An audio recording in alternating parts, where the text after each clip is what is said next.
you're tired of being so confused. You feel like you're more fucked up than the lies on the evening news. Well, just step right in. We can talk about it all as friends. And if you want, we can hug and kiss and make up for the party ends. Agree or disagree, stop unfriend me. 'Cause I'm everything you want, damn sure what you need. I won't tell no lies, back up all the facts with truth. And if you can't get down with that, you must be somebody's new.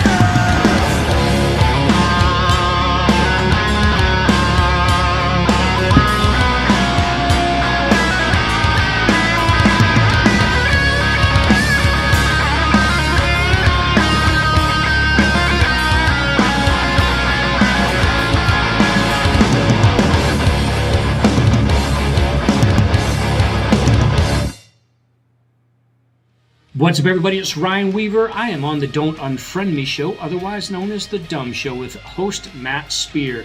You guys can find the show at The Dumb Show on social media or thedumbshow.com.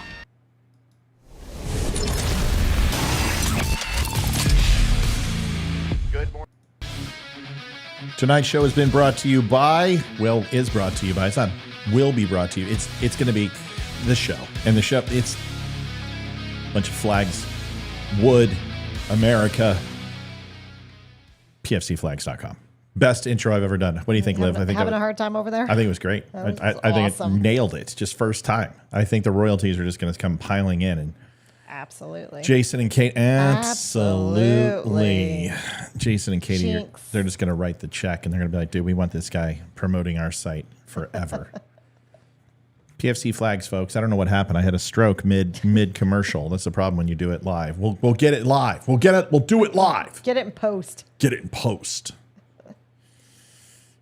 It feels like it's been 2 weeks since you looked at me. 2 weeks. 2 weeks. 2 weeks. 2 weeks. Can anyone tell us what movie that's from? 2 weeks.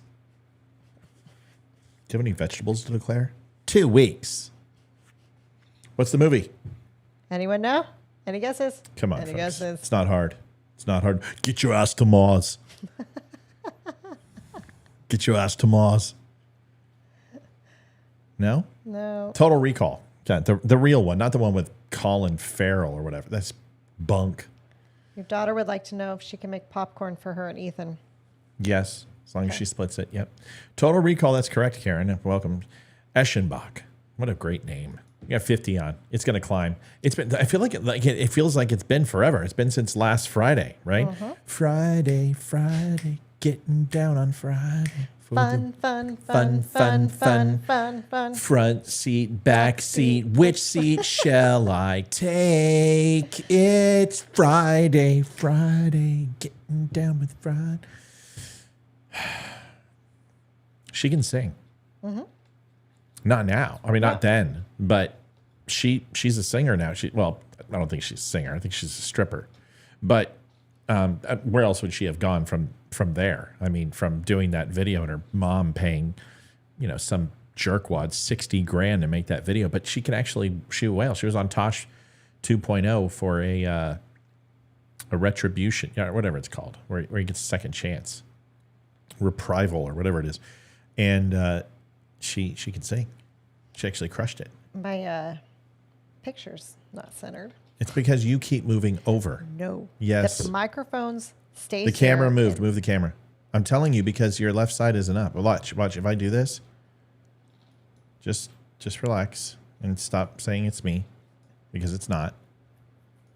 So if I move this over, see, it can't. It can't go over anymore. It can't go over. It's already over as far as it can go. It can't go over anymore. Snozzberries taste like snozzberries. So, here we go. There's a little bit, but still not. It's your camera. Well, we got to figure it out. You just got to move it. And we got to change our names. What the hell is going on? What the hell is wrong with our... See, this is what happens. This is what happens when you take a break. Were the helicopters just flying early today? Did I just hear them? Or? It's 8:06. Yeah, they're off. Okay. They're off. I don't know what's going on. There it is. That looks better. That's fine. You're center. You're close enough. Anyway, Holy crap. Is there a lot to talk about? I mean, I don't even know where to start, but, well, that's not true. We have a syllabus. We'll go over it, what we're going to talk about tonight. Let's flash on over to the big screen, shall we? Here it is. Sure. Tonight, talking about White House is lying about cocaine, and this is a big topic. I mean, I have got plenty of stuff, including schematics to where the cocaine was found, what location, floor plans to the White House. Yeah, I'm just absolutely going to share it with you. I'm going to show you the floor plans that are usually not shared. Usually it's the green room, the blue room, the whatever. No, I'm going to show you the situation room, the press. I'm going to show you where it's at. I mean, this is all open information. It's just not readily available as you would think, but got it for you. Got some videos, got my prediction from this morning and yesterday, which lays out where I say the Biden administration is full of caca. I'll tell you why. We're going to go ahead and cover anti-populism and patriotism isn't really a new thing. It's been going on since really 1865. And we'll talk a little bit about it and go over that. Then a huge SCOTUS decision on social media. And really, it hamstrings the White House, Democrats, and the administration from weaponizing social media, and Supreme Court has said it's now illegal, and they can no longer do it. So we got a ton to go over. So we will. Olivia, anything new on your plate that you want to share with us, since we don't have Leroy and Amy here? Amy could not be here tonight. She's busy, and Leroy's taking some personal time. Everything's fine. He's just got some personal stuff to take care of, just like we all do. Anything you got, Olivia? No, but Matthew Mathers just said they found Olaf, and I thought that was pretty freaking funny. Matthew Mathers. Yes, just somebody on the Facebook said they found Olaf. I'm assuming. Is he related to M? I don't know. Walter Mathers? What's M's real name? I have no idea. Are you talking about like James Bond M? No, Eminem. Oh, his name is Marshall Mathers. Marshall Mathers, where you get the M and the M. That's right. Yeah. But not related? That would be awesome if you were. Like, yeah, he's my brother. I'd be like, God, he hates this show. He said nope. Eminem's kind of liberal. He's not a big Trump fan. So I guess that's everybody who, either you like Trump or you don't. And if you don't like Trump, you pretty much hate conservatives. I mean, that's the way that's the way it's going right now. You know what I mean? Yep. Anyway, we got a lot to cover. So hey, one more thing. What? I just saw Mike Blankman was on. Happy birthday to your son, Mike. That's right, Matthew. 9 years old. Matthew is 9 years old, Blankman, and I can't believe you procreated, but you did, and it's not your son's fault. So happy birthday to him. Very, very proud of you for having a child. They definitely calm us down and make us better people after they move out, I think. But for now, happy birthday to him. What else is going on with the dummies? I was talking to Scott. Scott bought a new polo, and he's like, dude, it doesn't fit. Folks, if you buy something from the store, unless it's defective, you got to check the size chart. So I gotta eat that, because I'm not going to let a guy spend that much money on a polo. So I'll eat it, and he's worth it. But check the size chart before you buy something, folks. That's your responsibility. You're adults. When you buy online, you check the size chart, and that's it. And that's that. I made those beautiful size charts, the greatest size charts in the world. They're huge. They're the best size charts ever. You got to check them. All right, Scotty, I got your back. But you still got to check the size chart. So, it's not like it's going to break the bank. But, those shirts are expensive. They're like what? They're $40? They cost me $40? Yeah, $40, dude. So we're going to have to talk about this. We'll figure it out. Maybe what we do is, I don't know. We'll figure it out. You need to be taken care of either way. It doesn't matter. But I want you to like it. But you got to check the size charts. I mean, it's just the way it works. If you have questions, ask. Yeah, I mean, and listen. The hard part is performance polos. I've done it before. I've ordered a large, and I'm like, shit, I need an XL. Or I ordered an XL, and I'm like, damn it, I need a large. So we'll figure this out. I just know they don't take back for size discrepancies. So maybe what you do, maybe you have a buddy who's 2XL, and you hook up him, and then I'll get you discounted rate or something like that. So either way, we'll figure it out. I mean, we got your back, dude. Scott, I got your back. I just wanted to ridicule online because that's the way that I'm going to go ahead and pay for this in my own mind is ridiculing you for not checking the size chart. He's like, I can negotiate. We'll figure it out, dude. It's not a big deal. All right. Dude, this is insane. Olivia, have you been following the coke? The cocaína? The cocaína? The misestablos? The misestablos. Cocaína. Raúl. God, we've been together way too long. Raúl. For us to do the exact same thing at the same time without planning it. Pavlis Pavruski. Oh, shit. I speak Russian. Oh, yeah, a little bit. Little bit. Little bit. Little bit. Little bit. Little bit. Just, bit. a little bit. Well, I'll tell you what. Occasionally, I have a stretch of success. But man, I'm batting 1,000 on this. This it hasn't been this good since the midterm elections, where I pretty much went 100% -1 up in Northern Ohio, and I never called it. I just said it didn't look good. So I did pretty well. But this is perfect. I made a video this morning. We'll watch that. It's going to kind of tie it all together. So let's get into it now. I want you to listen to me here. And this is for everybody, including my wife, who needs to listen tonight because she's the only person there. And when I go over there and go, hey, Liv, what do you think? You're like, I don't know. I was texting somebody. This is going to create problems. So let's pay attention tonight. Even though you got to watch the channel, you got to do both. You got to multitask, okay? There's no such thing as multitasking. It's called multi-switching. So I'm a mom. I can multitask. Anyway, so now that we've established this, I want to be clear. Is it Hunter's cocaine? I don't think it's cocaine, number one. And I have said all along, and I believe I'll be proven right, that this is crack. That it's not cocaine. And a lot of people are like, well, hold on, cocaine's a white man's drug. It's rich elitist drug. Yeah, I understand that. But I don't believe they found a baggie in a cell phone cubby. I don't believe that at all. Because if I did, then we would have found cocaine, marijuana, heroin, and plenty of other drugs in the White House before. I believe that the ammonia, because when you have cocaine, you essentially take cocaine, and the cocaine hydrochloride that's built into powdered cocaine is dissolved at a boiling point. And then the residual left over is mixed with baking soda, ammonia, and a couple of other chemicals to make crack. And it solidifies into a very pasty substance, which then hardens into a dirty crystal. Dirty crystal.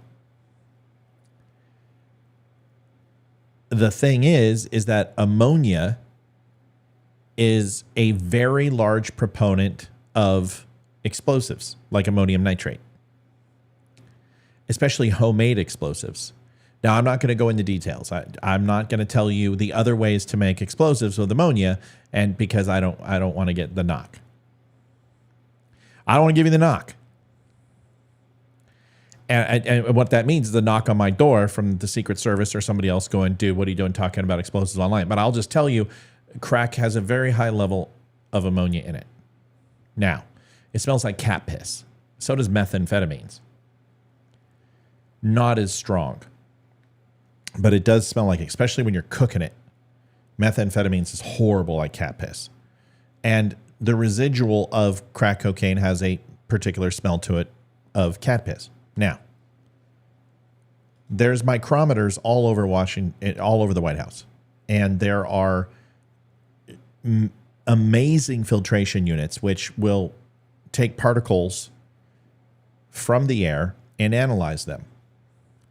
And the reason why they do this is because if there is ever a large fire from an explosion, if there is a chemical attack, if there's a radioactive event, or somebody brings in a nerve agent or a certain level of bacteria, these extremely sensitive air filtration units will lock down, shut down, and begin the filtration process of excavating any of that type of foreign material that's considered dangerous out of the White House.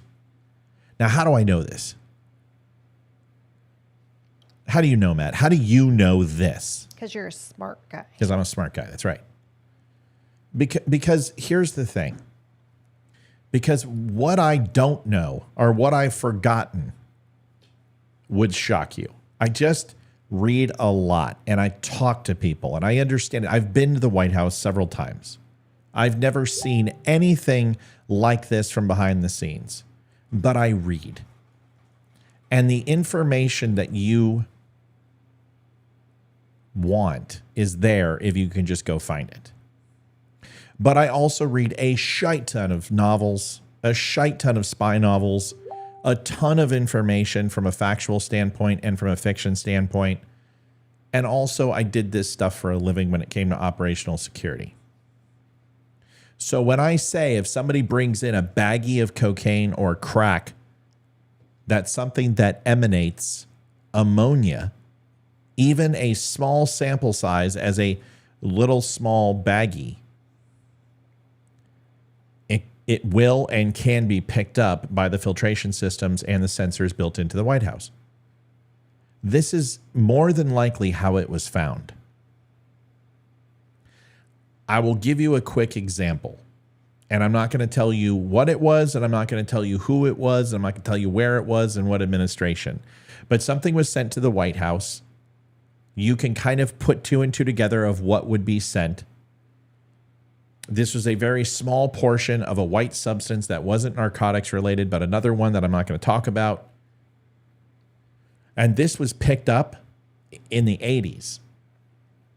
It has become so advanced since then that you just understand that nothing is going to get into that White House that isn't intended. So that's number one. So it wasn't somebody's, within 72 hours decides to go ahead and, let's go ahead and pick up this baggie. Or let's go ahead and clean. And, found a baggie full of white stuff. No. The reason why we know this is because it was evacuated. Think. If it was an empty white baggie with residue in it and somebody saw it and picked it up, at that moment they realized that it's not a threat from a human level. If Secret Service found this, they wouldn't find this to be a threat. Now, they may think that this amount of material may have been dumped into food or a water supply or the filtration system or something else. Fine, you can think that.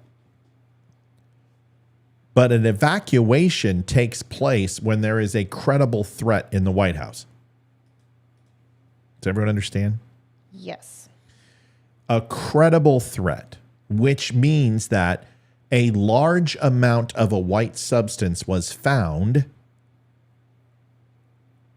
A large amount. And a large amount is bigger than a baby's arm or smaller than a baby's arm, but not necessarily bigger than a thimble. So you're talking a fairly decent amount of white powder would be found.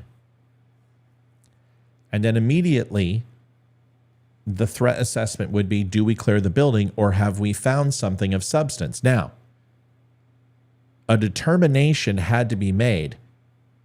And there is no way, if a bag of cocaine was found or crack, that the Secret Service is going to pop smoke and tell everyone to get the FO out of the White House. One is because the job of the Secret Service is to protect the President of the United States. And that certainly is also from an optics standpoint. And you're not going to go ahead when you have Hunter crack fiend Biden running around, make a national story, because every Secret Service agent who did it, who did not keep a lid on this, ultimately would be removed. You can talk to Dan Bongino about that.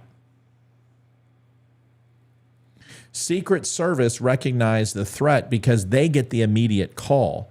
Secret Service runs OPSEC to secure the areas. That's their job.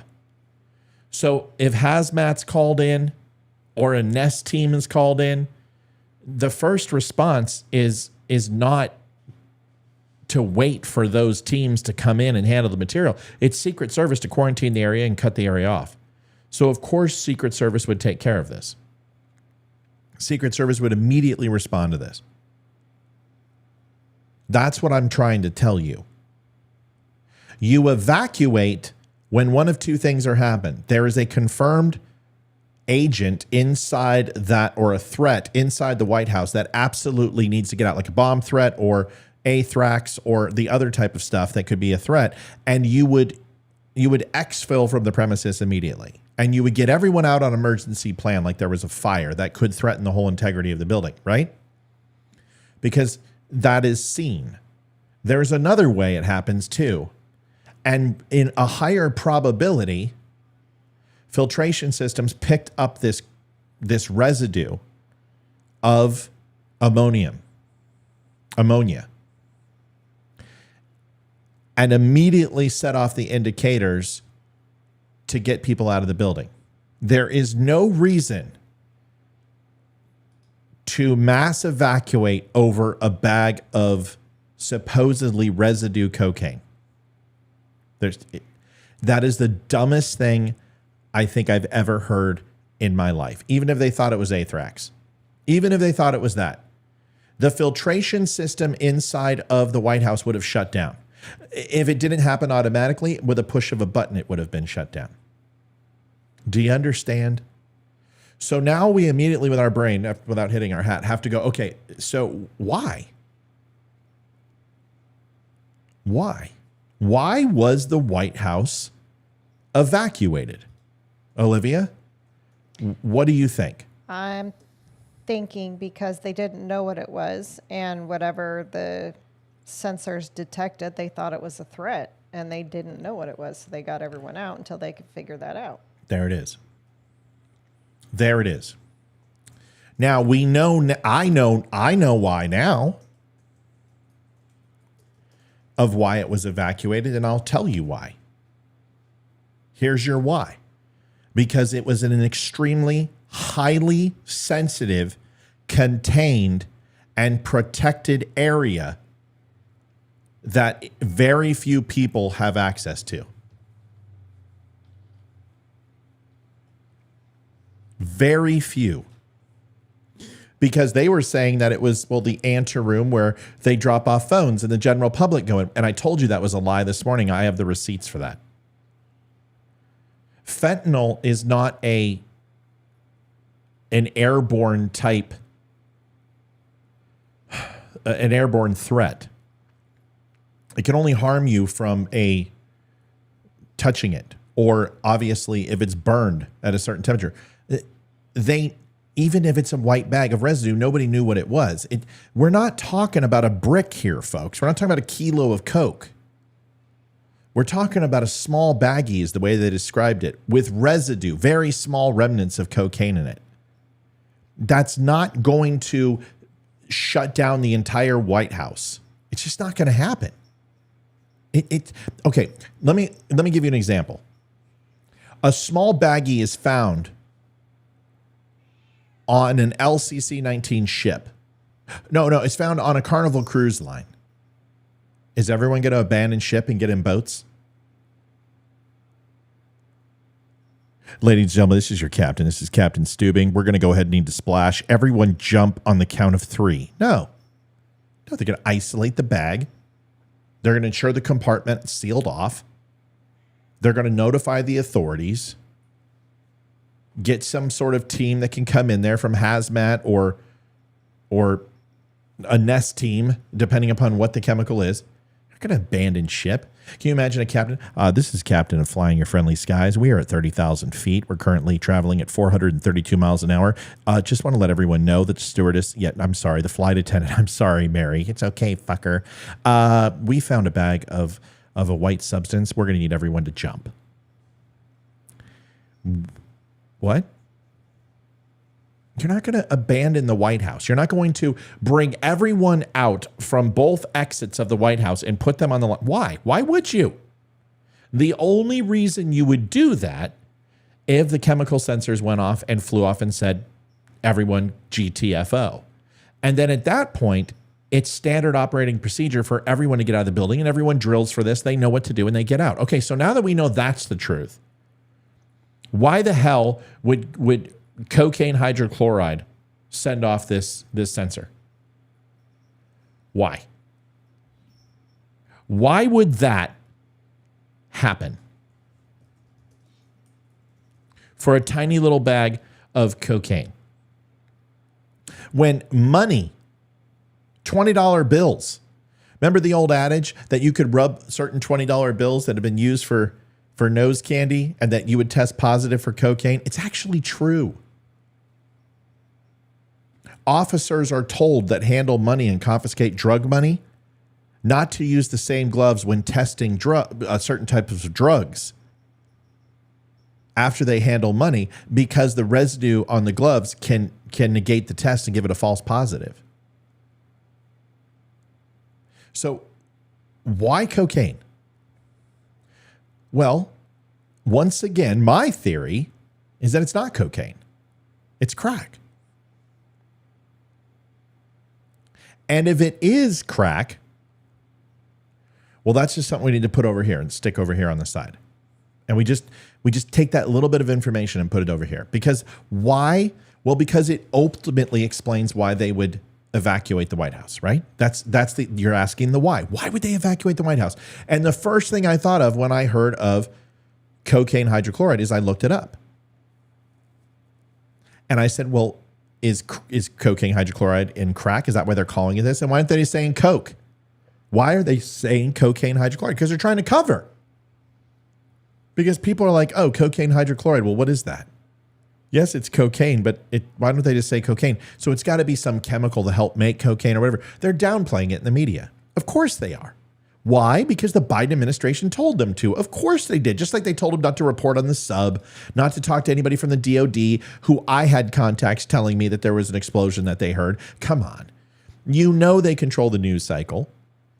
So they say, sit on this. Call it cocaine hydrochloride. That's why. Okay, fine. So now we know that took place. So the why brings us to the fact that I think it's cocaine or crack cocaine. And the reason why is because the ammonia in that would set off the sensors inside the White House. And that's why everyone got out. That is a very step-by-step laid out why it happened, because we know they don't want the whole entire world to know that. Is that fair? Okay, great. And I don't think it's a lot of crack, because you don't need a lot of crack for that. Those sensors are so absolutely precise. A very small trace amount of any chemical can be picked up in the air. Hands down. And that's from a vial. That's from a foreign dignitary giving the president a pen or something else that may have radioactive material on it, or may have some sort of disease attached to it or virus attached to it. Those type of things, that's why they have it there. So that's number one.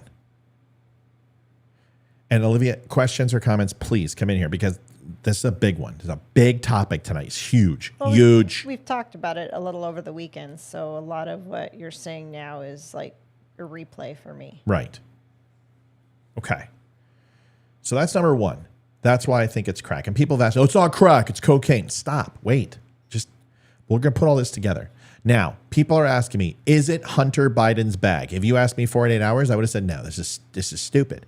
Based upon the current intel and information that we have, I don't agree, because they said he was out on Thursday. The bag was found over the weekend on a Sunday. And my heart stood still. Do run, run. Okay. So where did that come from? Met her on a Monday and my heart stood still. I do run, run, run, I do run. You don't know the song? Her name was Jill. I'm not as old as you. But bitch. So anyway, at first I'm like, I don't know.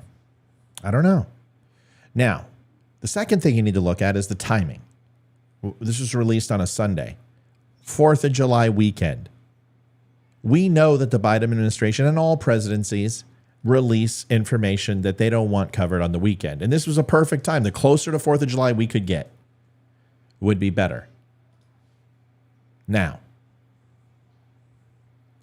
if we assume it was crack, we assume that they released it on a Sunday, but very well could have found this on a Thursday or Friday because we don't know. Because remember, the story has already changed, and here you go. I want you to listen to this first. And then I want you to say, damn, Matt, you may be a grumpy SOB, but damn, you know your stuff. In fact, I want to see that written in chat. Listen, folks, it's the early morning hours. Decided to go get a car wash, get a haircut, because appearances are important, damn it. Also, the appearance of impropriety is what we're talking about this morning. Real simple. The White House could have come out yesterday and put this whole thing to bed and said, listen, there was a tour, someone had a bag of cocaine, it was just the remnants of cocaine, they left it behind or got rid of it or ditched it. We're gonna look into this. Things like this happen. Cocaine's found at Disneyland, cocaine's found at concerts. Cocaine is all across the United States, no matter how much we try to go ahead and stop it. It is what it is, but we are going to look into this and we take it seriously. Instead, they passed everything off to the Secret Service. They could have simply said, we found it. I want to thank Judy for following instructions. She says, damn, Matt, you may be grumpy SOB, but you know your stuff. That a girl. In a cell phone staging area where hundreds of people were at this weekend, and we're going to investigate and find out. Instead, they won't disclose where it was found. KJP just shoves the answers off to the Secret Service, and this creates the illusion of impropriety. But it also does one other thing, plausible deniability. That way, if it wasn't found there, or the investigation leads that it was found maybe in one of the a closer part to the West Wing, that's number one. Closer part to the West Wing. Listen to that. Everyone got it? Good. It creates a completely different narrative, and it also It's a drug. What's the big deal? There was something more. Correct. But hold on, we'll get to that in a second. Keeps them from being, charged with being deceitful or covering it up, or if it was found with a staffer, God forbid, Hunter Biden or Joe himself. And this is why we don't trust the government, because they won't just answer the question. And the reason why is because it probably wasn't found there. Number two, listen closely. I said it was found closer to the West Wing, Oval Office, high area of sensitivity, and number two is that it was not where they say it was.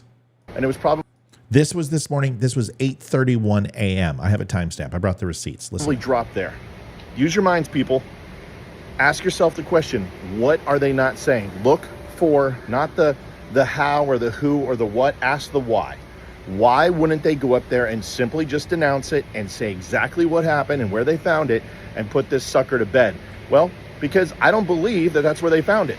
And I don't think the rest of America does either. See you guys tonight. Have a recorded show soon, and we'll see you at 8 o'clock. Wound up having a recorded show. Now, here we go. Listen to this. This was just released a couple hours ago. Enjoy. Predictions, 100%. Merry Christmas. Kelly, the big change is where this was found. And it was found, by my observation, in a much more secure place, limited access place than that West Wing reception area. It's still a frequently trafficked place, but it's down near the Situation Room, right off West Executive, down below. And normal people, average people just can't get in there, even with the entry from the Northwest Gate. Well, let me bring you up to date with the reporting that I have. What we have learned is that there are, in fact, two West Wing entrances. You know that, I know that, but for the benefit of our audience. And now the investigation has progressed, and so they're saying the West Executive entrance, which, as you noted, is closer to the Situation Room and closer to the Navy mess, where there's the facilities for food and so forth. It is also next to West Executive Drive. That's where, for example, the vice president's vehicle is parked. Uh-oh. Can you say, geez, Matt, can you show us where that is? Yeah, I can do that. And we're going to do that right now because here it is. I come prepared. Folks, Livy, they can't say I don't bring the receipts. Right here. It's the press corps offices. Can you make that bigger, please? Not really, no. Oh, you can't like No. put it up on the big screen or anything. I'm sorry, I'm blind. I can't see anything. Okay. I'm waiting. Oh, That's a little better. Okay, yeah. it's a little better. I had to wait, I'm like- glad I can appease you, Olivia Spear. It's not like we don't have a 32-inch screen right here that you could turn your beautiful, sexy ass head. Okay. That's your job, is to Turn- do my bidding when I tell you to do it. Oh, God. So, damn it, do it. Okay. Press corps office is right here. Now, if you didn't know, there was a swimming pool underneath the press corps office. I don't know if you guys didn't know that or not. Did not know that. A lot of people didn't know that. There's an old swimming pool under there, but they basically put the press corps office. The White House has been running out of room for a long time. It needs an addition, but welcome to the budget. Old swimming pool's right there. Okay. Here's the Rose Garden. Okay. Rose Garden's right here. Got it. Now, a lot of people think that the Rose Garden comes right in and leads to the Oval Office. It's not true. It doesn't. The Oval Office is right here on the first floor. It goes through the Secret Service office, which is on the second floor, and here's the executives. This is the executive staircase they're talking about. There's another executive staircase right here, too, which leads from the first floor. This is where the cocaine was found, in the green dot area. There's a foyer right here with only one entrance. So there's a foyer, not very readily traversed. Maybe a conversation with two people walking by would go inside there and have a conversation, but a perfect spot if you want to go in and not be seen. They're saying that there's absolutely 100% limited amount of cameras right here. And I will tell you that is 100% complete and utter horseshit. Horseshit. Where's the Oval Office on this? Underneath. Oh, this is the second floor? Second, well, that's another thing that's going to help you put two and two together here. Oval Office is on the first floor of the White House. Yes. Which then leads to the residency and everything else. So these are blueprints of the second floor. This is the second floor. Now, here's the thing that you know. I didn't realize the Situation Room Play the was bullshit sound. Got it. I didn't realize the Situation Room was on the second floor because according to West Wing, it's in the basement. Just, you know. What? Bullshit. You said this is the... Okay, we're talking about reality. We're talking about real life, not the West Wing. Please don't confuse the situation, okay? A TV show is a TV show. We're not talking about the TV show, okay? Yes. Okay. So, Secret Service office is here. You can see the guideline of the Oval. Okay? Mm-hmm. Here, you have Homeland Security, the photo office, men's room, several offices, foyer, wardroom, photo closet. The Navy mess is here. This is where the general cafeteria is for all these people up here. President eats in another place completely different than that. The Situation Room is here. This is by far the most secure, some of the most secure locations in the White House. The Oval Office, for sure, is the most secure room in the White House. Situation Room is very close to second. Even, I would say, more important than the Vice President's office. So what you have here is these steps that come up. And then it goes in, and this is where the cocaine was found. So here's what you need to understand. Here's the next step. When I said it wasn't found where it wasn't. Because I'm telling you, nobody is getting in with a bag of cocaine into the White House who is on a visitor tour. It's not going to happen. They're not even going to be allowed access. The background checks that it takes to get to visit the White House is absolutely extraordinary. They do these months in advance. You don't just decide, hey, I'm going to go into the White House. You have to reach out to a state legislature or a senator. They schedule these times ahead of time. They clear the constituents.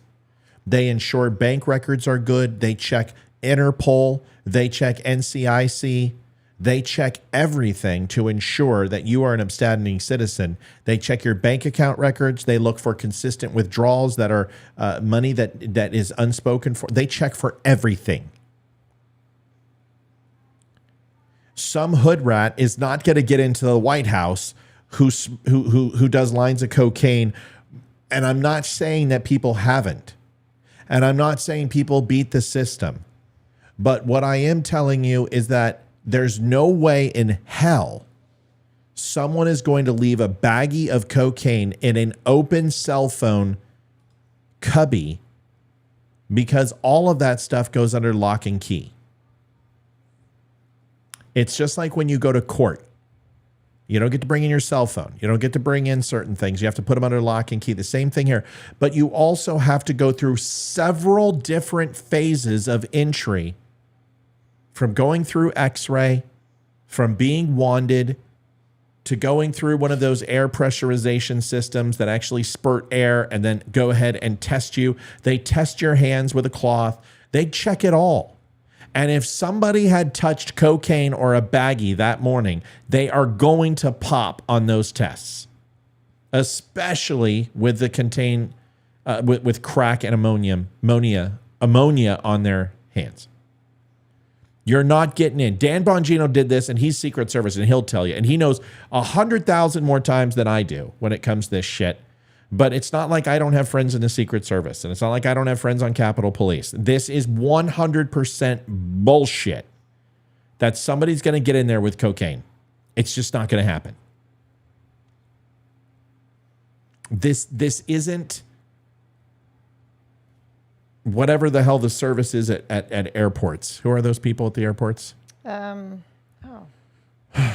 the hell they are. Oh, it's going to drive me that nuts shitty now. organism. Look it up. That shitty organism. I know what it is. I'll think about it. I went through them 100,000 times. TSA. I know I think about it. The security is so high level, you are not even going to be able to get in there with alcohol on your breath. That's what I'm trying to tell you. It is the most secure place in the world. And facial recognition, pupil dilation, all of that shit's being checked.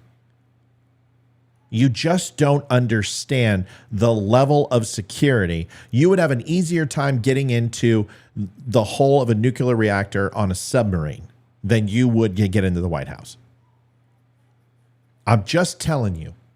Bongino is 100% correct on this, because you want to know how I know? Because it's exactly what I heard.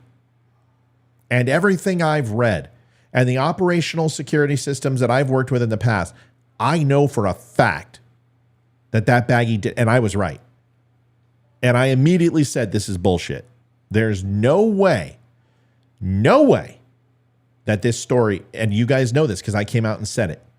I did a video, and then I did a post that this was bunk. The second thing I'm telling you, it's crack. Now, the third thing I'm telling you is that there is no way any civilian brought this in. This is one of two people, predominantly somebody who was walked in, who didn't go through security, and that's family, and that's high-level officials.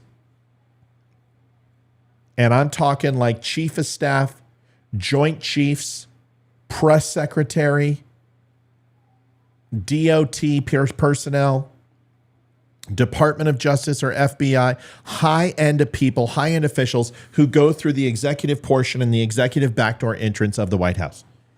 These are the people who are rode in, not from the front where the press is, but are rode in from the back. Dignitaries, all of those, all foreign dignitaries still go through security.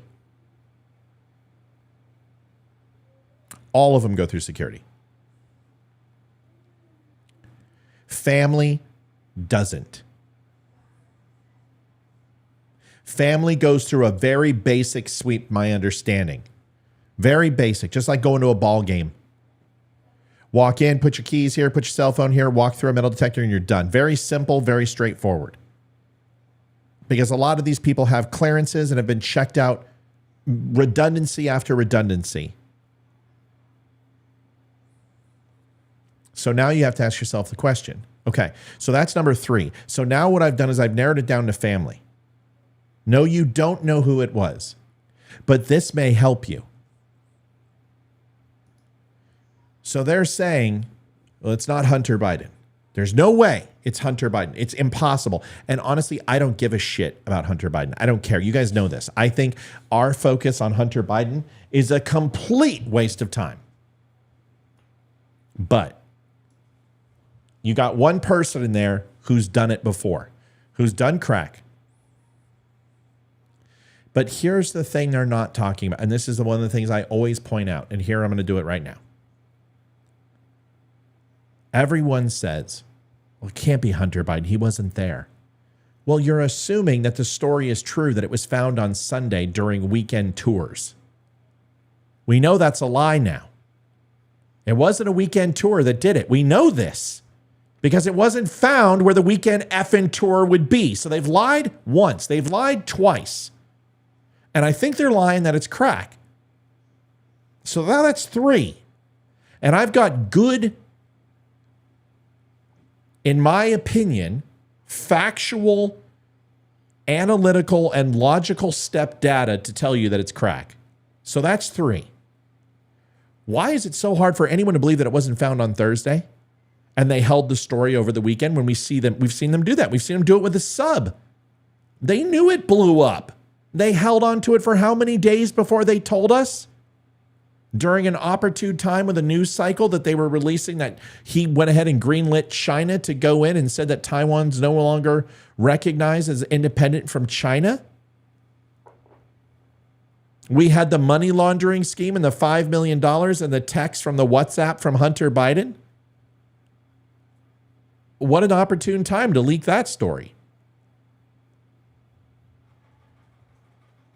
So now you've got that non-conspiracy theory. I've proven all 3 of those things, and I believe with unequivocal doubt.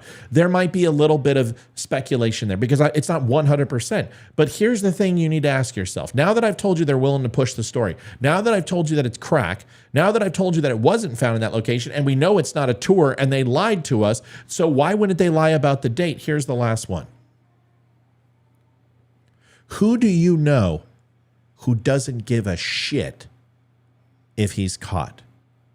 Who do you know who released hundreds and thousands of pictures of fornicating with prostitutes, having grams of cocaine and crack, having his niece in a bed with him, strung out of her mind doing blow, photographs of his penis, photographs using certain type of stuff on women that makes other people want to puke? Who leaves 2 laptops that has all of that incriminating evidence with guns purchased, or with a gun application, also photographs with weapons, photographs of crimes, videos of him doing unspeakable things, including driving 175 miles an hour out of his mind? Who do you know who leaves stuff around and doesn't care? If you look at the facts, and you look at all the facts, and you ask yourself, okay, let's go into the hypothetical. How can we not sit here and say that the only person who checks off all of these boxes that we're aware of, and it might be somebody else, Hunter Biden? Okay, fine. I'm not going to say that, but what I'm going to do is I'm going to show you some other stuff.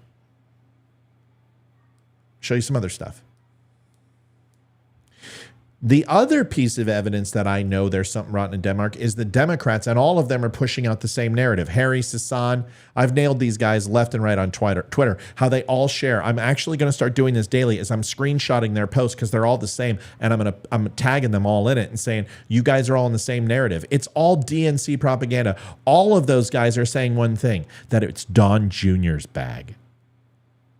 And it was left over by Don Jr., and they just found it. You knew it was going to be blamed on the Trump administration. Didn't I say that too? Didn't I say that too? You knew it was only a matter of time before it came out. I said it. I said next is Trump. They're going to find a way to. Did they turn off the censors for the last 3 years? No. There's no censors. It was just laying there. It was okay. So now, hold on. Now, if you think that that's crazy, and I'm pretty sure you all do, because I've got 212 people watching this going, holy shit, this is information we're not hearing anywhere else. And you're not. And this happens all the time on this show. A lot of the times it's boring, or we might just be like, bleh, bleh. But when it comes to getting down and really analyzing stuff, I'm sorry, I'll put our stuff against anybody. Anybody. Because we remember things and we put it together and we don't make shit up. We just give you the facts. And the facts are, it wasn't in the same spot, which we said. We knew they were going to blame it on Trump. They did.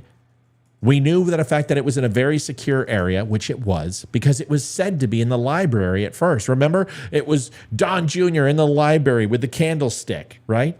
Then it moved into, oh, it's a general foyer. Then it was, oh no, it was in a cubby hole. Oh, it was a minute amount of cocaine. But first it was cocaine hydrochloride. Then it was a full evacuation, and tomorrow it'll be something else. So let me show you this.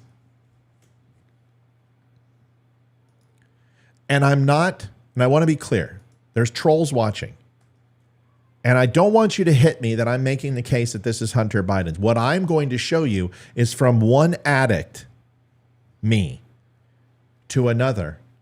I'm going to tell you that Hunter Biden is absolutely stoned out of his effing gourd in these videos. And how do I know? Because it looks just like I used to act. Abrasive hand movements, constant touching of the face, pupils that won't dilate, fidgeting, walking around with purpose, not knowing what you're doing, because I was on stuff that had very similar to reactions like cocaine and crack. Hydrocodone has very similar properties. Very similar neurons and very similar dopamine triggers are used in both drugs. And I was on an exceptional amount of this stuff because I got completely habitual and then it turned into addiction. I know what it's like to be a functional drug addict. And my wife will tell you that I was for many years. So this is something I am an expert on. And I'm telling you right now, Tina Savage is a police officer. She can tell you this. Anybody who's experienced any type of drug use can tell you this. Is that he was high. Not drunk. Not feeling a little froggy, but effing high. Here's the video. And I touch my nose all the time and it's from allergies. I don't want to hear it. My wife knows. Now, a lot of people are focusing on Jill Biden. This was on the balcony, 4th of July, back from a weekend away. Okay? Yeah, he looks like he's tweaking. I mean, it really does. It looks like methamphetamine to me, but it's also it absolutely could be a mixture of both.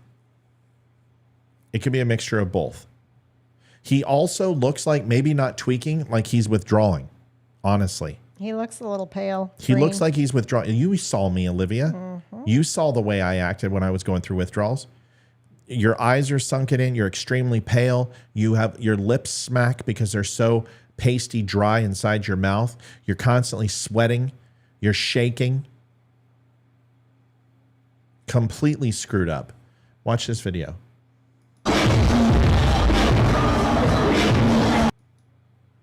So I've broken this down a couple times with Olivia and I.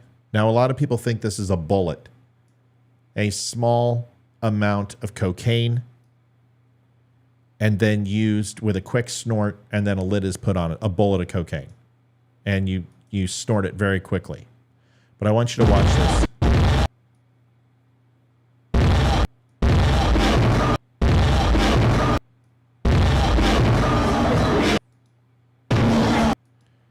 And then he starts playing with his nose, right? So if you look at it up close, you can see him holding something coming up from his belt right to here, goes behind Jill, does something. Now, do I think he snorted cocaine on there? I don't believe so. No. But what I will tell you, and I will tell you honestly with everything in my soul, you get nervous twitches when you're high. And you do things. Mine was pulling my shirt down. And I would fidget and fix my shirt and do this all the time. I don't know why. But I look at videos at conference, or I look, birthday videos, and I know when I was stoned. And you get into habits. You start doing certain things, playing with your hair, whatever, but it's all very, very quick. And it's not smooth, and it's broken up, and it almost looks manic doing it. And he does that in this next video too. Now, people say that Jill Biden's pissed. I think Jill Biden has been doing this with her husband for a long time, and she probably is sick and tired of this shite. I'm not going to sit here and defend Jill Biden. I'm just not going to sit here and say that she knows, because I don't know what's going on in her head. But I will tell you this. This is a guy in this video who is, I'm sorry, folks, I'm trying to get it up. That's what she said. Isn't she a doctor? Is she a medical doctor? Okay, we're not getting into this. I'm not getting into Jill Biden and what her title is. She's a doctor. That's all I know. So watch this over and over. Completely sweating. Very grandiose movements. Hold on, let me get this video up for you. He's got this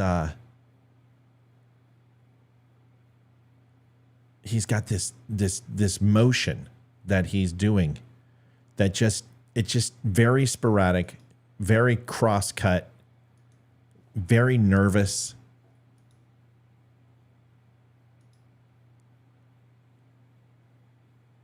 Just the hand movements, the face, his eyes are just, he's sweating like a frickin' madman. He's completely drenched in sweat. Jill is too, I'll give her that. And as a sweater, which I am, if I'm out in humid Washington, D.C. weather in July, I'll be sweating too. And it's been very, very humid this last. It is, and I'm going to give it that. But I'm telling you, man, he looks like he is withdrawing like a fiend, or he is tweaking his ass off, one of the two. He is definitely under the influence. There is no doubt in my mind that he is absolutely under influence. And answer your question, no, Jill is not a doctor, like medical doctor. She's got a PhD in like literature or English or debauchery or some crap. He's high. So now that we have this, and I put it all together for you, is it Hunter's cocaine? Well, I'll tell you what. If the Bidens decided to go out for the weekend, and I decided to go ahead and clean Hunter Biden's room, and I found a baggie of cocaine, knowing that if I opened it, knowing if I disposed of it, that all of that would be checked. All of that trash is checked for documents. They use it for looking for small micro recorders. They look at for taking any type of digital photographs because of espionage, folks. All trash in the White House is filtered, and just trust me when I say this. Counterintelligence is it's just as much as operational security at the White House.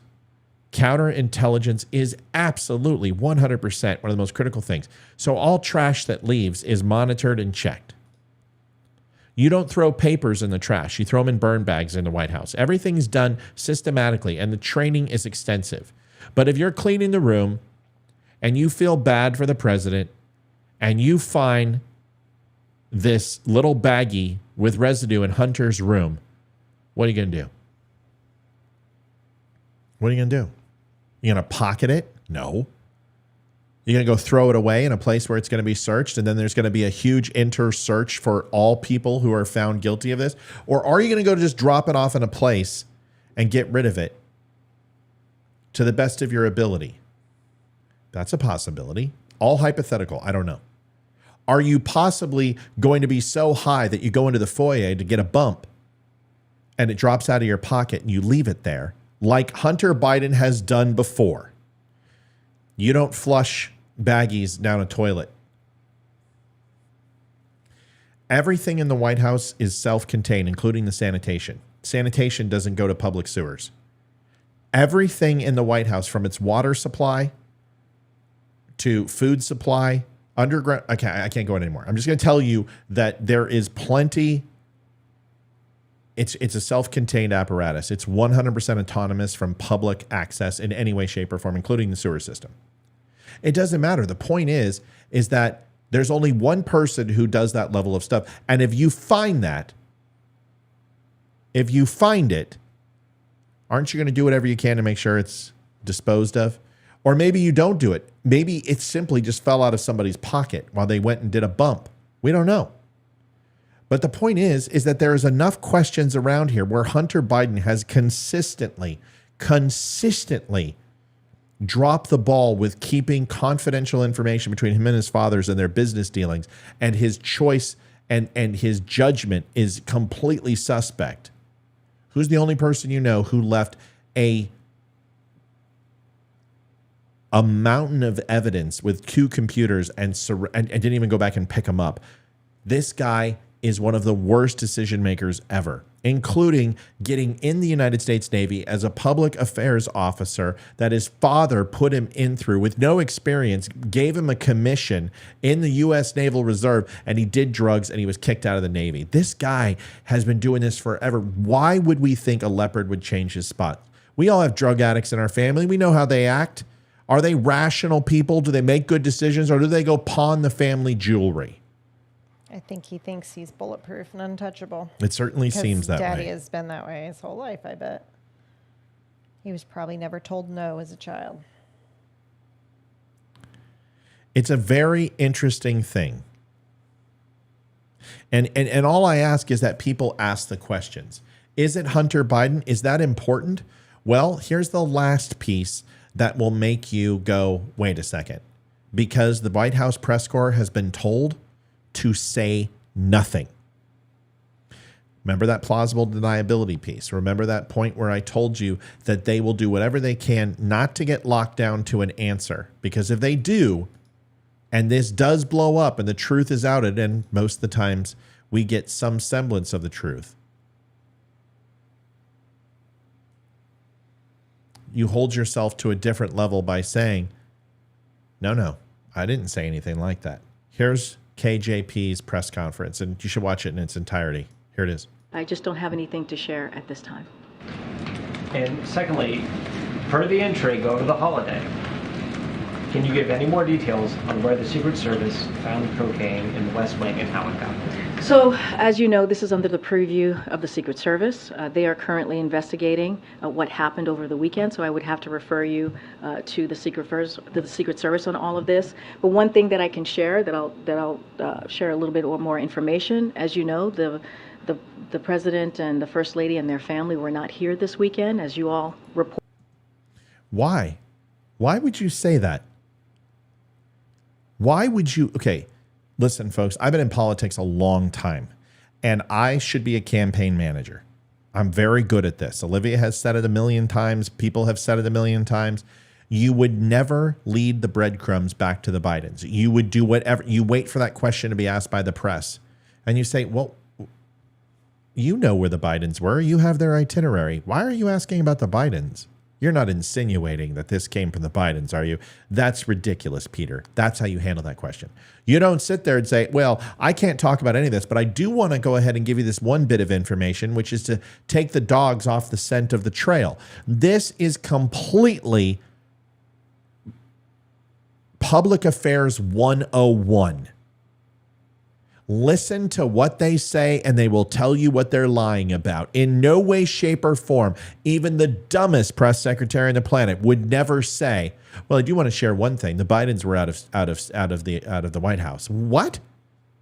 Why would you even? Why would anyone assume that without you saying that? It's not a Freudian slip. It's an absolute ass grab cover. It is a cover. And it just shows you that this administration are the worst liars ever, in U.S. history.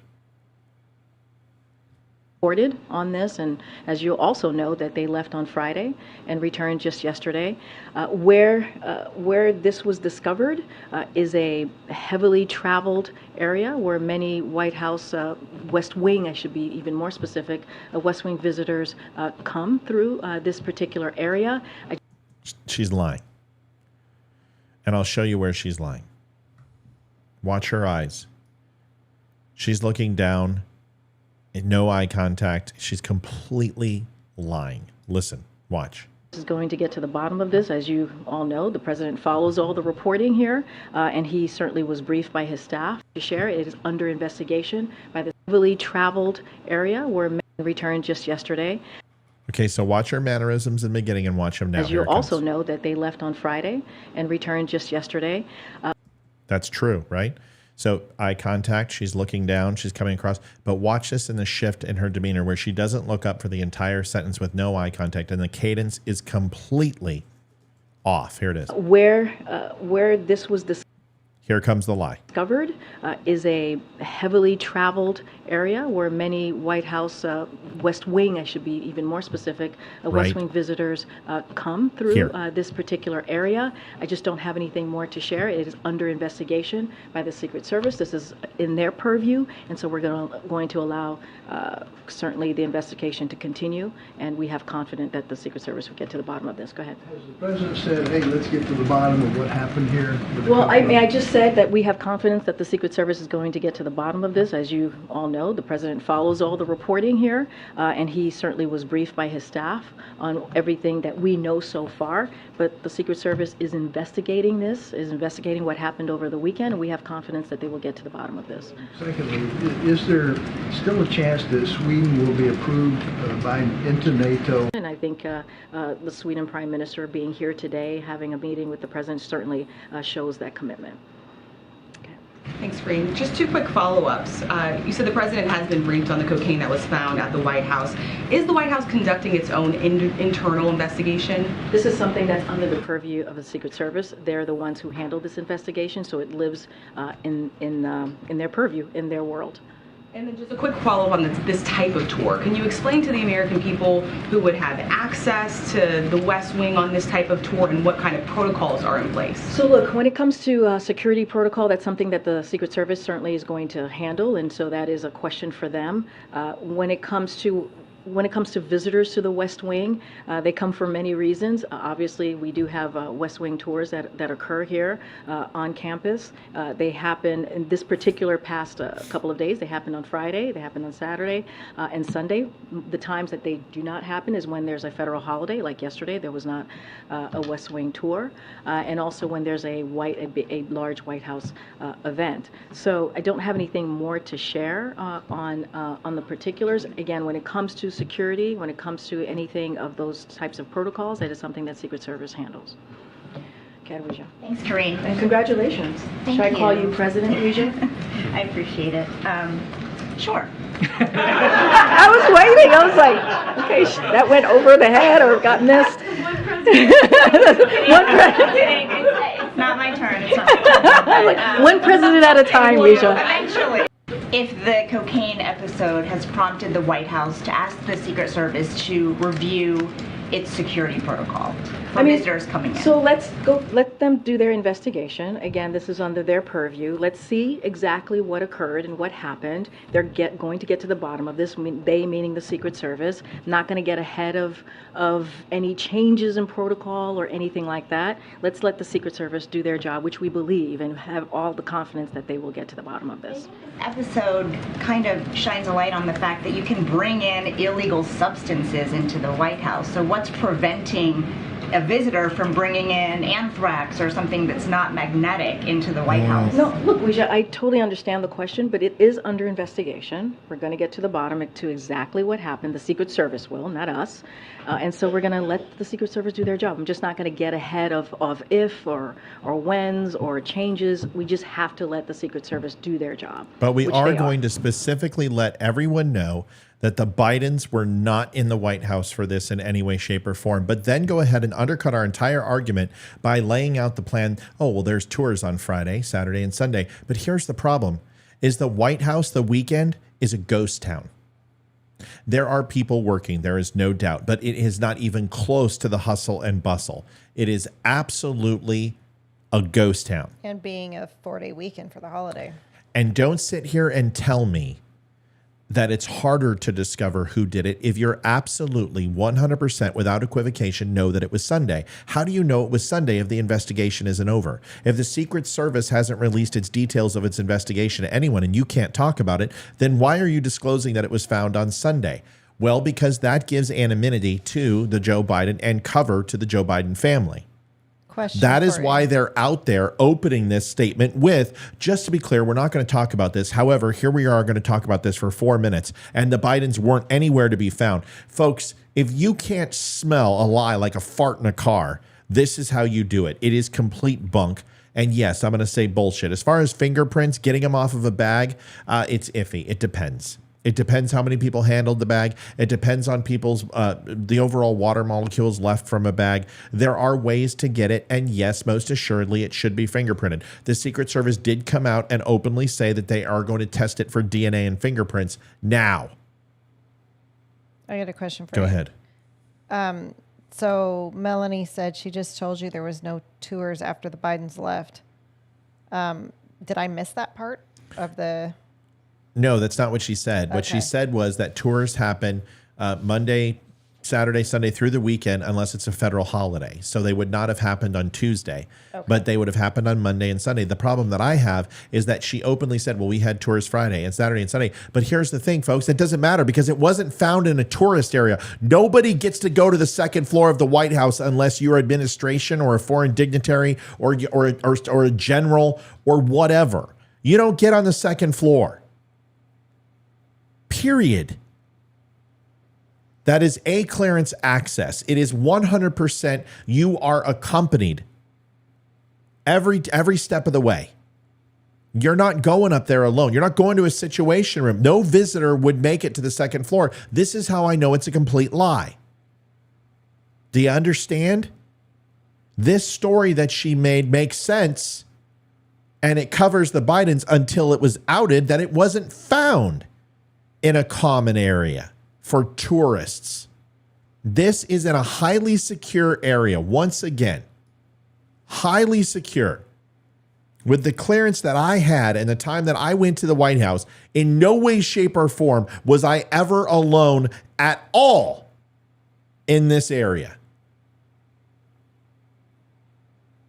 In any way, shape, or form. Folks, I don't know what to tell you here. Anybody who has been to the White House knows that this is complete bunk. Anybody who has worked in the White House, anyone who went there for business or was there for a briefing or a debrief or anything to that effect would tell you that you're not getting up to that area unless you are hand walked in or you're a family member or you have business there. Here it is.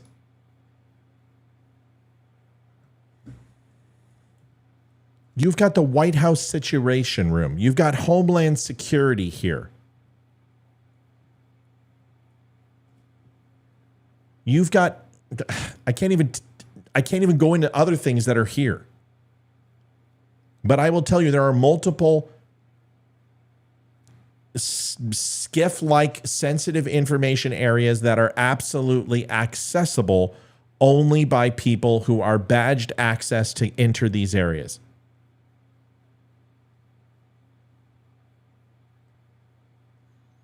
You don't get on a tour and get to go up into this area to the second floor of the White House through the executive entrance and drop a bag of cocaine unless you've used that cocaine and you're there for a reason. It's just not going to happen. You're not even going to gain entrance.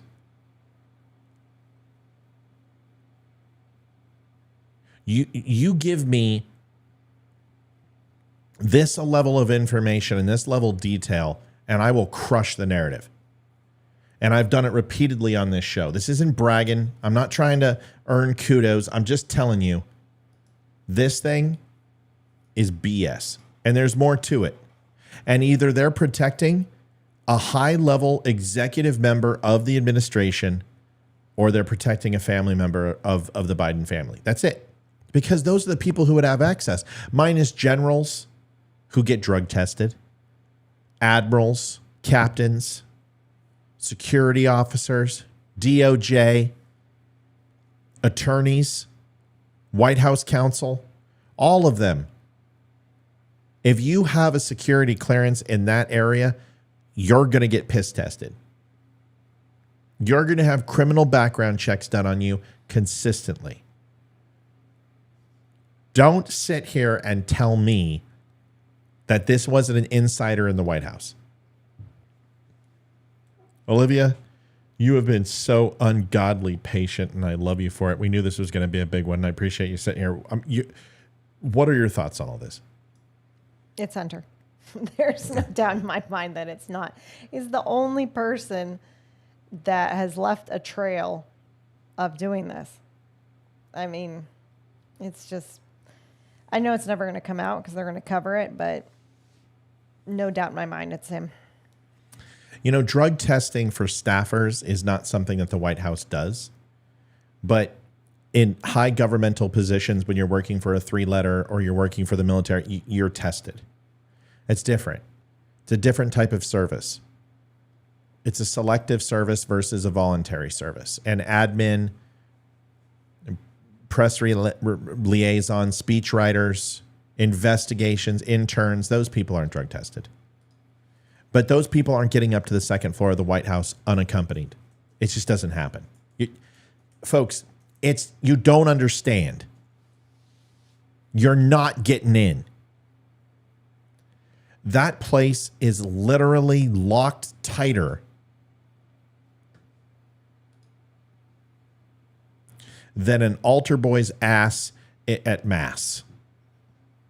That thing is like a drum. Now, am I saying it's Hunter? No, because I'm not going to say that because I don't know that. But I'm just leading you down a path of looking at him on July 4th. I still think he's on drugs. I absolutely think that he is on drugs. We know he was at the White House. We know he's been at the White House. We know he was there for Pride. And if he's taking drugs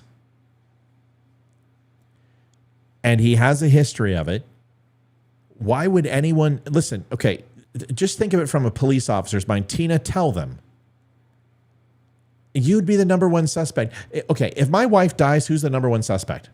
It's me. It doesn't matter whether there's any evidence of it. In most cases, when a spouse dies, it's the husband or an estranged husband or an ex-boyfriend. Always. Of course I'm a suspect. I'm the number one suspect. I didn't say it was a staffer. Carrie, you didn't watch the whole show, did you? You came in late because you said Dan Bongino covered this. I already gave Dan Bongino credit for this.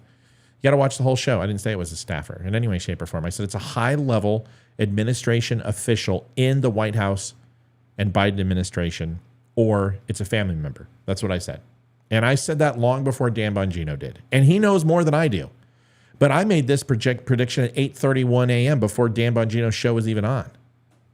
I did it this weekend the moment I heard it. I'm the one that put the link on it and had it out before Fox. I made 3 phone calls immediately to kind of find out what it could have been. Why would you evacuate over a bag of cocaine? You've got tests there. You wouldn't evacuate the whole White House. It's ridiculous. It's a ridiculous assumption over one bag. If anthrax has been found at the White House, they've sent it to the mail system before. It was found in the 80s. It was found under Barack Obama.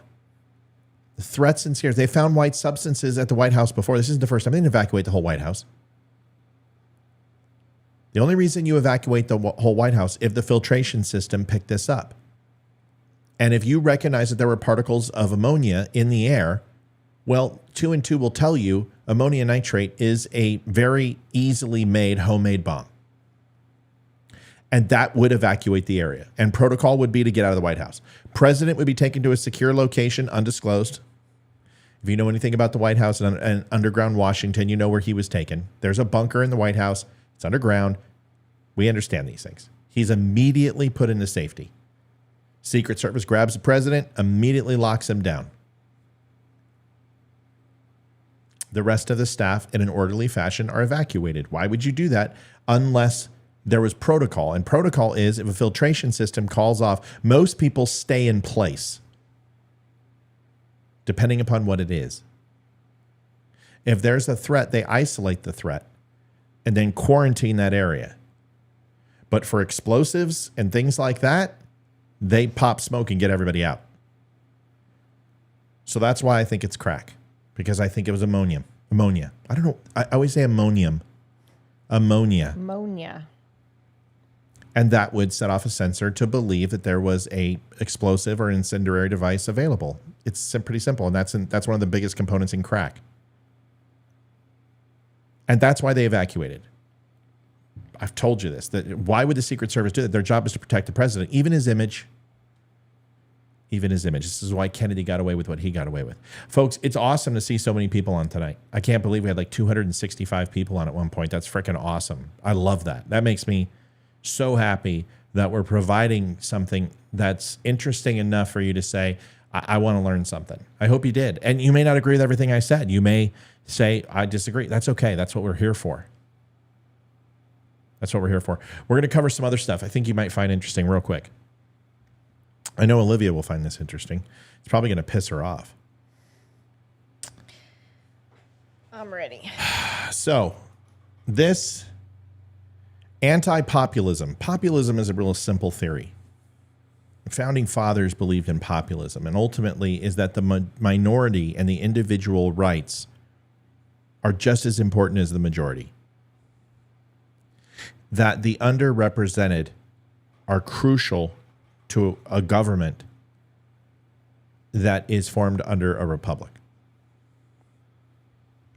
And the thing about it is there were several framers who were against populism and the republic and believed that democracy could not work, based upon Greece, based upon Rome, and several other countries who have tried democracy. Several others.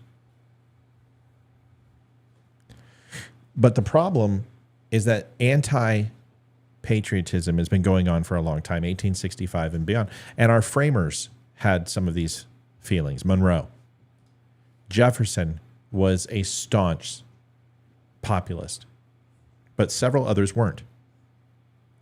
This anti-populist attitude comes from the Federalists and the Anti-Federalists. And this is what made our government great. And this is why we have a very balanced system. It's not egalitarian. It's not a theocracy. It's not a monarchy. It's not anarchy.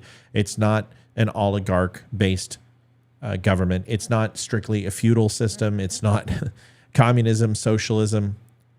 It is a constitutional republic that uses democratic ideals and democracy for its voting and electoral system at the federal level and at the state level, but ultimately as a republic, as a nation of laws.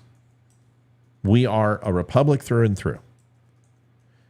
And how we vote our people in does not necessarily dictate what form of government has. It's how we do the Volksgrad. It's how we go ahead and pass the votes forward. But that doesn't mean that's how our government is ran. So when it's called a democracy, it's frustrating.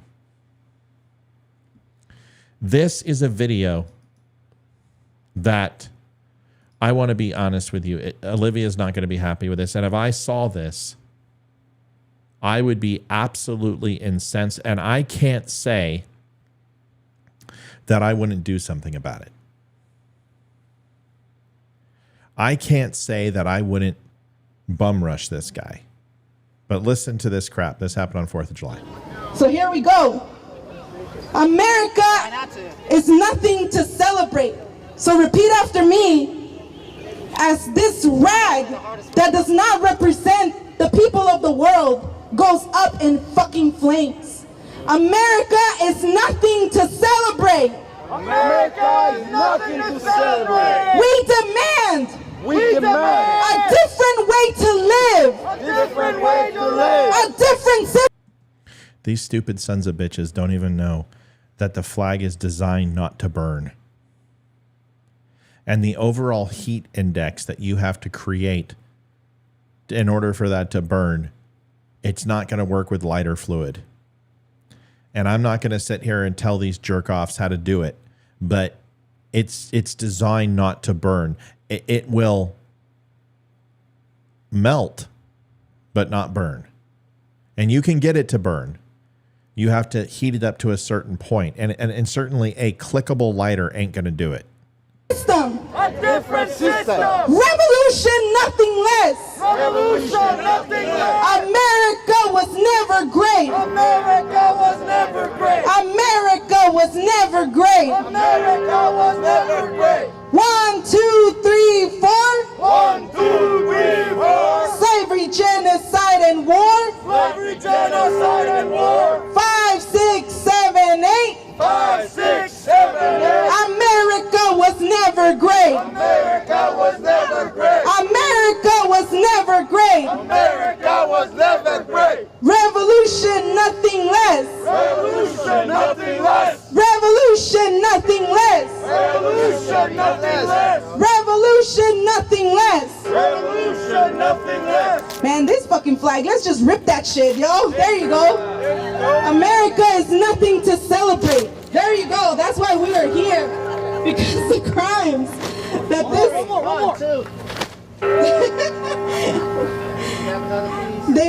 they make it so hard to rip that shit up or burn that shit up because they swear that it's a sacred symbol. And on this day, on July 4th, when you're told to wave your American flag and to display it in pride and to be so proud to be an American, we are here to disrespect this flag. Because it does not represent the interests of humanity. And for all the reasons we've been talking about today, that it has the blood of the people of the world. I'm serious, one of these motherfuckers gotta go up in flames. Then get the fuck out. And all 10 of your supporters. Go. all 10. That's how many it sounded like was there. I mean, freaking go to Ethiopia. See how that feels for you. Go to freaking South America. Go somewhere else where life is going to be much better for you. Go back to the mothership. What I don't understand is there's not one factual statement that she made. It's all speculative. The flag does represent the blood of Americans lost. A lot of people don't even understand what it stands for. Words like purity and justice. People don't understand what the blue field stands for. They don't understand why it's 13 stripes. They don't understand what the individual colors of the flag mean. And there is nothing in that flag that represents what they're talking about. It represents the best of our country. And patriotism is nothing to be ashamed of. I can't tell you how many people have told me, because I have an American flag, that I'm a bootlicker and everything. We have a 30-foot flagpole right outside of our house, and we fly the nation's colors, and we lower it and respect it, and we get new flags every 6 months. And I don't understand. I tattooed my body with the damn flag. I mean, it wraps around my entire arm, and it goes all the way up here. A lot of people have never seen that. I respect my country and love my country, and I'm not going to apologize for it. And to see someone treat the flag that way, and I have to remember that that's a protected right. It's a protected right to desecrate our country's flag that represents the people of this country. It baffles me. And all I can say is I feel sorry for those people. I feel sorry that they don't believe in anything. They certainly don't believe in God. They certainly don't believe in their country. I guarantee their families are ashamed of them.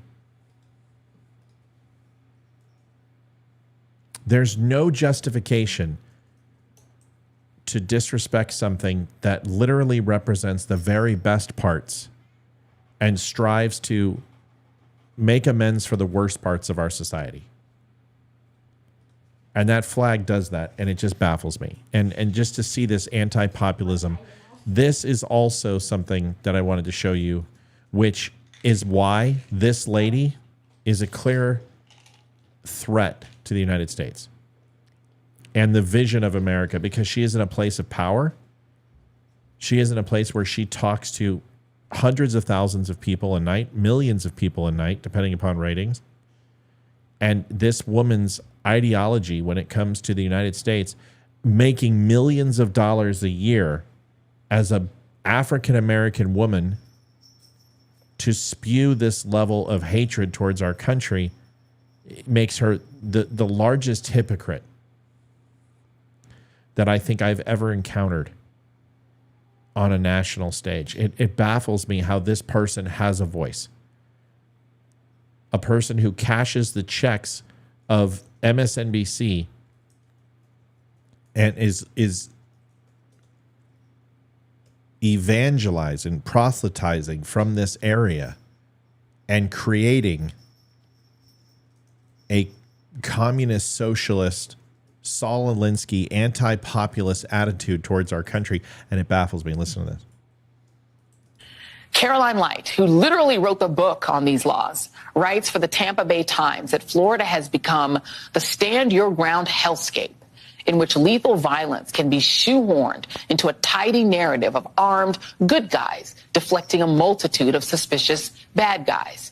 Never mind that those presumed bad guys often turn out to be pool cleaners, ride-sharing customers, furniture delivery people, and sometimes neighbors.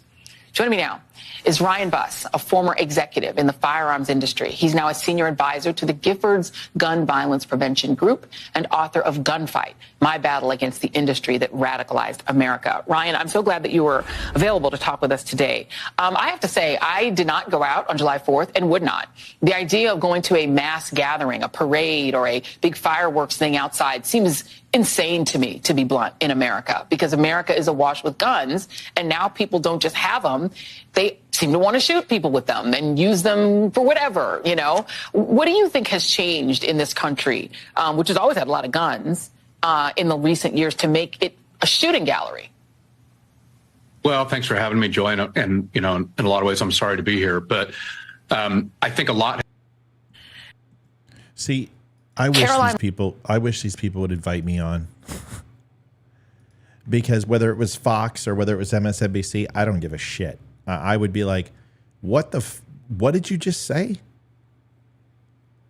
That you're afraid to leave your home? Do you live in Chicago? Do you live in 37 of the top 50 cities that are the most violent that are democratically ran? Do you have bodyguards when you go out? Do you have gated communities? Do you own a firearm? And if you are afraid to go out, then how did you get to work today? I don't understand these people.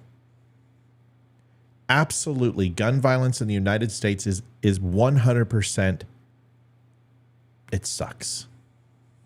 But can we stop pretending that it's because of mass shootings?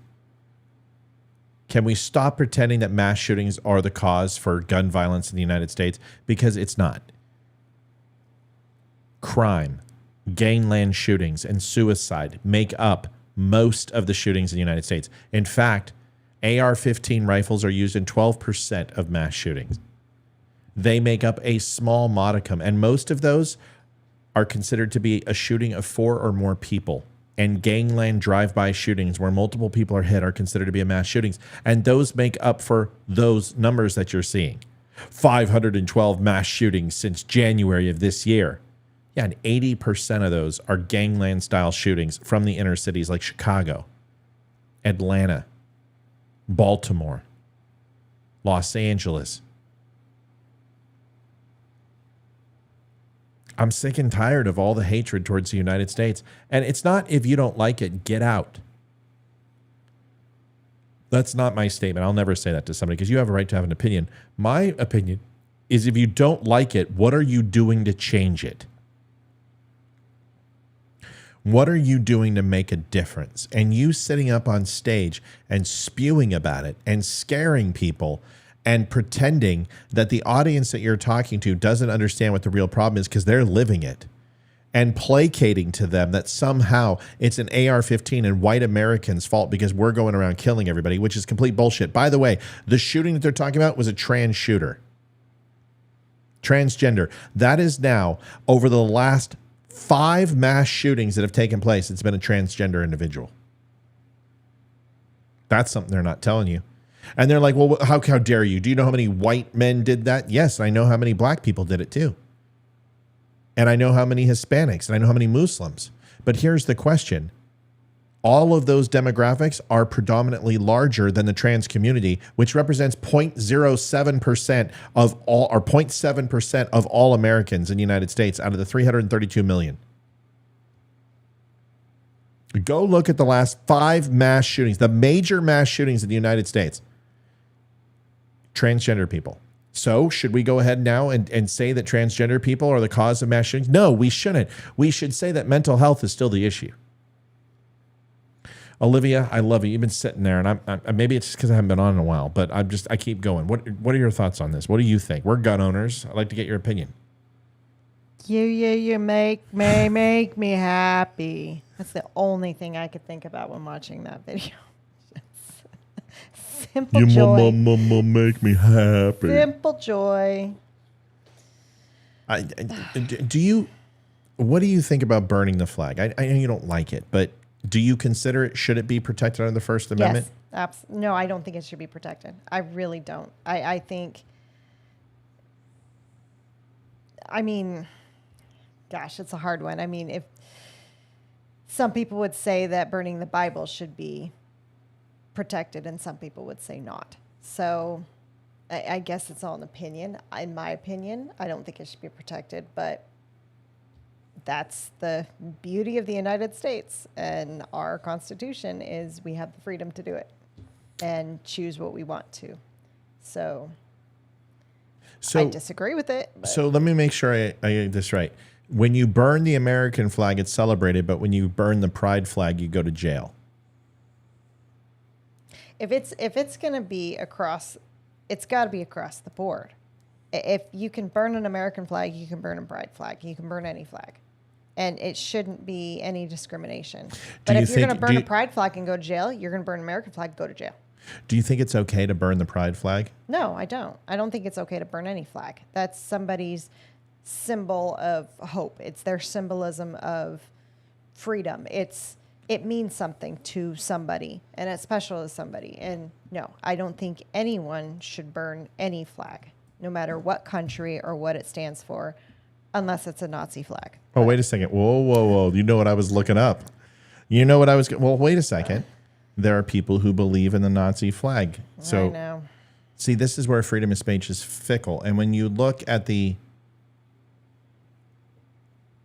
ACLU fought a case, and ACLU, the Civil Liberties Union, went ahead and fought a case that is specifically that Klan members and Nazi members of Aryan Nation could protect the Nazi flag, and it is a form of speech.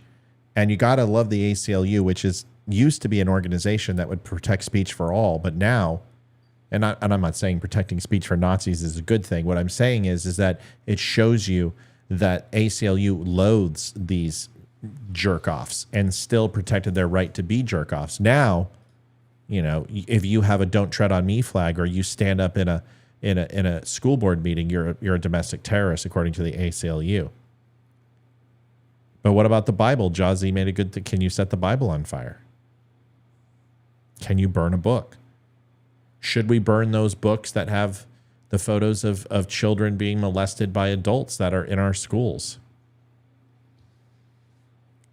Should we burn those books? Where do we draw the line? Where's the true feeling towards freedom of speech?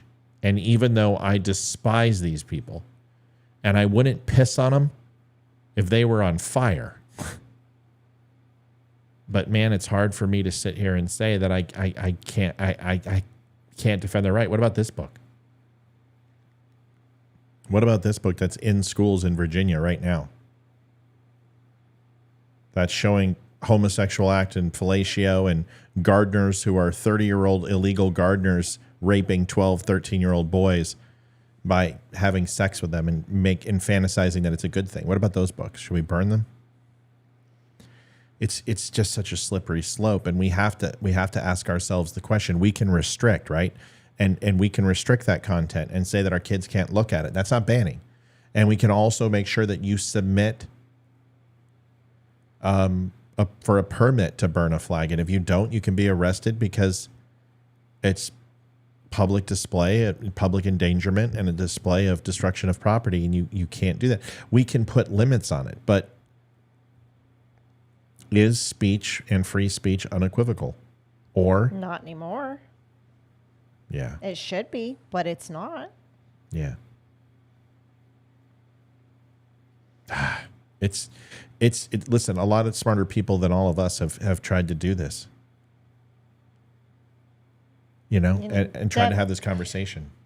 Deb had a good comment Let's on hear it. Rumble. How does setting something on fire fall under free speech? I mean, if I dislike my neighbor, can I set their house on fire and cry free speech?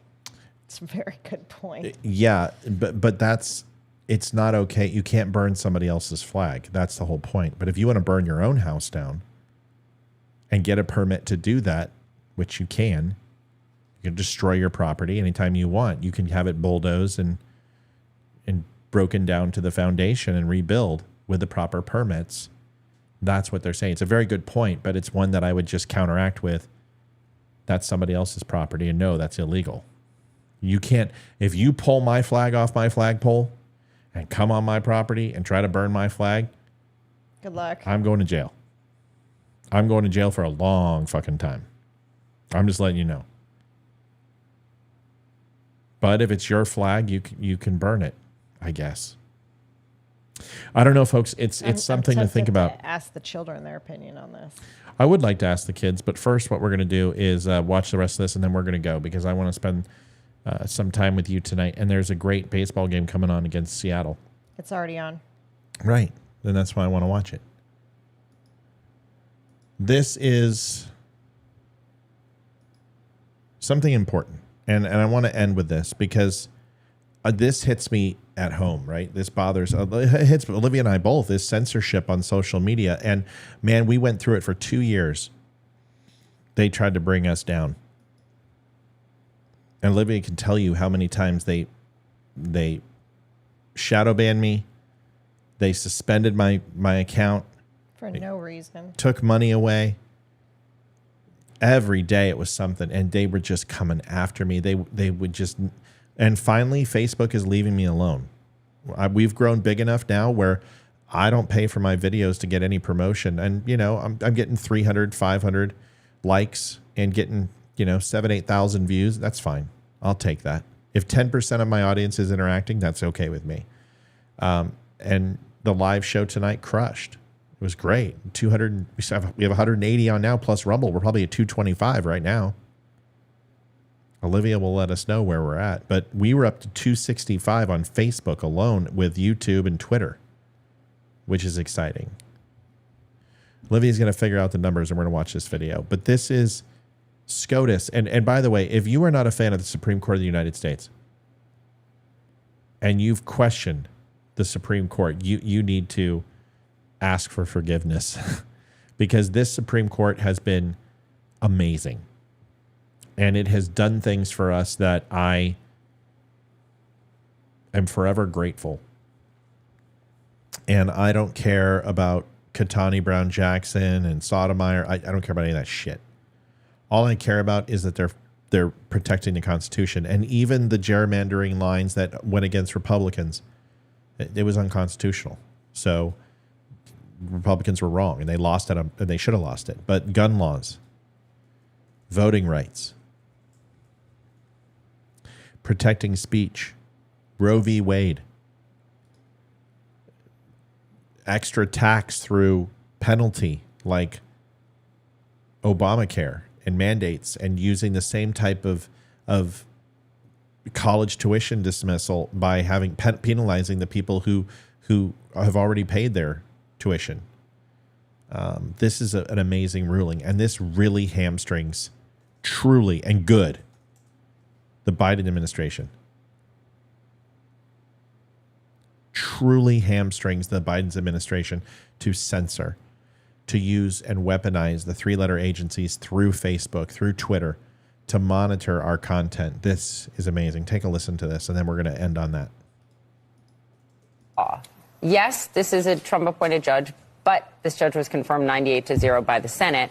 Just reading the words in this injunction, a, quote, massive effort by the defendants to suppress speech based on content, those are the judge's words, calling the present case, quote, arguably involves the most massive attack against free speech in the United States history, Ellie. Yeah. It's a dramatic decision by this judge. If you read through it, he's citing to literature and George Washington and Ben Franklin. Here's what really is astonishing to me. This is a conservative ideology that clearly comes through in this decision. It's a conservative political ideology, right? We saw some of the quotes questioning vaccines, questioning masks, conservative talking points. But the ruling itself is the opposite of judicial conservatism. This is one of the most aggressive, far-reaching rulings you'll ever see. What this judge is purporting to do is to micromanage, really, the day-to-day interactions between essentially the entire executive branch, all these agencies that are listed as defendants, and the leading social media companies. And in the actual temporary injunction, the judge basically says, you're not allowed, administration, to talk to these social media companies about any protected free speech except for cybersecurity threats, national security threats, criminal threats. But where's the line? Who's going to police this? This is a judge trying to micromanage the day-to-day regular activities of the entire executive branch. I don't know that it's actually policeable by the judge, but it's really an astonishing. I don't mean this necessarily as a criticism. This is a very activist judicial opinion. Sarah, I think Ellie gets to the point that I've been trying to figure out throughout the course of the last 24 hours. We were texting about. So, Olivia, I love you. Do you have an opinion on that? Here comes the one sentence. I'm trying to Nib high football rules. trying to figure out what he was saying. All right, let me tell you why he's wrong. Okay, and I'm just gonna put it out there. This has nothing to do with micromanaging. This is putting legislation from a judicial perspective, not legislation from legal, but that's voted upon, or HR bills, or something that's pushed through by Congress or executive order. But this is legal precedent being set. That's saying not that he's going to monitor everyone doing it. He's making it so when these cases come up of them being caught, like Jen Psaki, who openly was used as a key example on this. Somebody ban Shanji, please. You don't spam in my channel, jackass. Shanji, get him out of here. Give me a get him out of here, Liv. What are you doing? Oh. Get on your stuff tonight. Trump, get him out of here. Focused here. Trump, get him out of here. I'm worried. Forget it. Get him out. Ready? Are you ready? Get him out of here. Get him out of here. Get the hell out of here. Get that person out of here. So was he saying that this decision is going to micromanage people on social media? Is that what? No, it's going to micromanage. How is he going to control the administration and 5,500 people in the Joe Biden administration from interacting with social media giants in anything but a national security purview?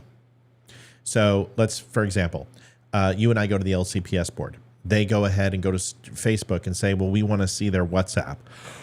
Or we want to go into a private chat on their Facebook and we want to label them domestic terrorists and get some information. We want you to shut down their case. Or we want you to go ahead, if anyone mentions transgender bathroom, rape victim on Facebook, that you suppress the information.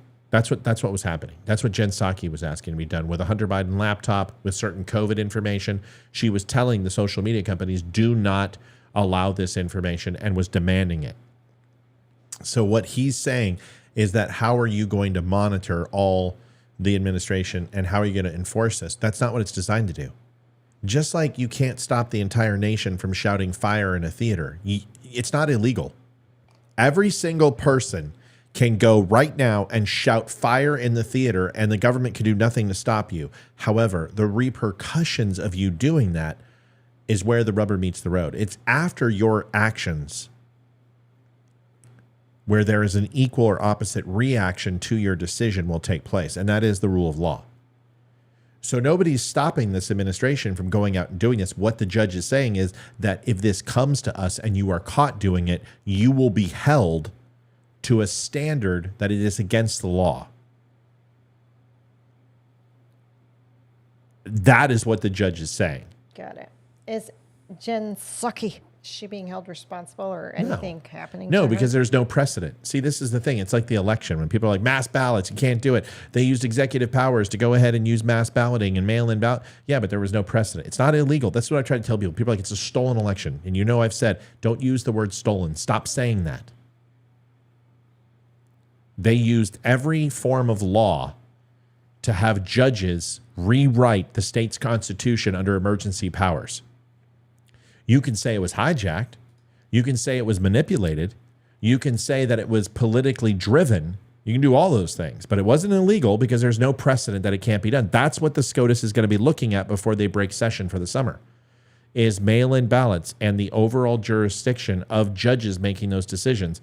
They did rule on it, and they're going to allow that to stay in place. That judges have the right under emergency powers in order to alter the way voting is done so every American has the opportunity to vote. I don't agree with the decision.